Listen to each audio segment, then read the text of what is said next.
Hey everyone, it's Matt Donahue with Mission Financial Planners. Welcome to 2026. We're going to go ahead and jump right into it. One of the funny things about January, of course, is a lot of people will set some goals for themselves that might not be entirely realistic. We see the memes on social media about all the people in the gym in January. And then, of course, by February 1st, there's nobody in the gym.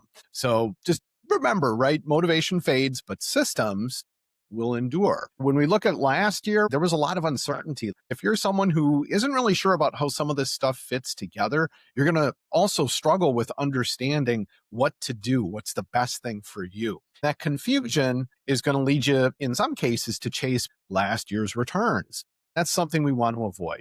Our system for 2026 is not prediction, but orientation. If 2025 taught anybody anything, it's that noise travels faster than wisdom. Politics, technology, emotion, all of it collided. Markets went on some wild swings in the first half. Tariffs, artificial intelligence, they pulled capital in completely different directions. Global markets managed to find their footing. While tariffs dampened global growth expectation earlier in the year, bonds, especially overseas bonds, rallied and some equity sell-offs followed. But then later, AI investment reignited risk appetite, and central banks eased and governments applied some fiscal stimulus. So what does that really mean? While all that's going on overseas, in the US, we're pausing rate cuts other than the few that happened, late last year. Relative performance still mattered more than absolute returns. US equities delivered an 18% total return for the year. If we think about breadth of the market, technology did drive about 60% of the S&P 500 earnings growth, but that rally broadened to include industrials, energy, and financials. That broader participation is a really positive sign. Please remember, though, yesterday's winners are not guaranteed.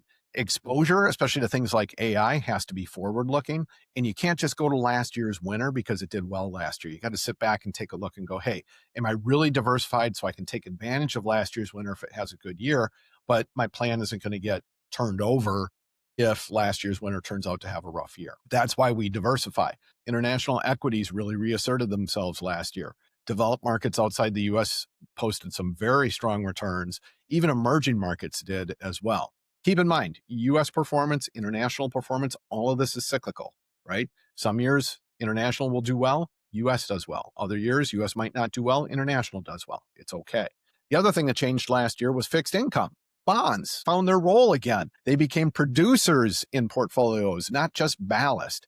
Treasuries, corporates, munis, they help stabilize portfolios. And that 10-year treasury does reward patience, right? Because reliable income is something that you just can't get away from. That's why we send out our key financial data card, which you're going to get later this month. That key financial data, it takes all that market stuff, but then it gives you the context around, hey, what about taxes? What about contributing to my K at work? What about estate tax exemptions? All these different considerations that you need to be aware of, they're covered in that key financial data card. If you do have questions, just let us know. Another big thing last year was the mid-year tax law change. Some of those outdated numbers, if you're still thinking those are in force, they're going to create some real risk for you. Standard deductions went way up in many cases, and seniors gained a new enhanced deduction as well, which could help offset taxes on things like Social Security benefits. So tax brackets, did they shift? Yes, but the top marginal rate still stays at 37%. And you still have thresholds. It's still a progressive tax system, which means you've got to plan carefully for how your income is going to reflect what's going on in your life and what you want to pay for taxes. Clarity always beats complexity. Markets, tax law, philosophy, they all have that theme, right? If I'm clear, if I understand what I'm doing, that's going to beat a complex plan every day of the week. Markets reward coherence. What is a good, clear, coherent plan? Am I really diversified? And financial planning over time is nothing but coherence. Looking ahead to 2026, stay diversified. Income and global exposure matter again. Are there going to be some unexpected things happening in 2026? You bet there are. But the calm that you'll experience is going to come from being prepared, not trying to predict what might come to pass. Thank you for your trust. Have a great 2026. We look forward to navigating the new year together. Thanks again, everyone.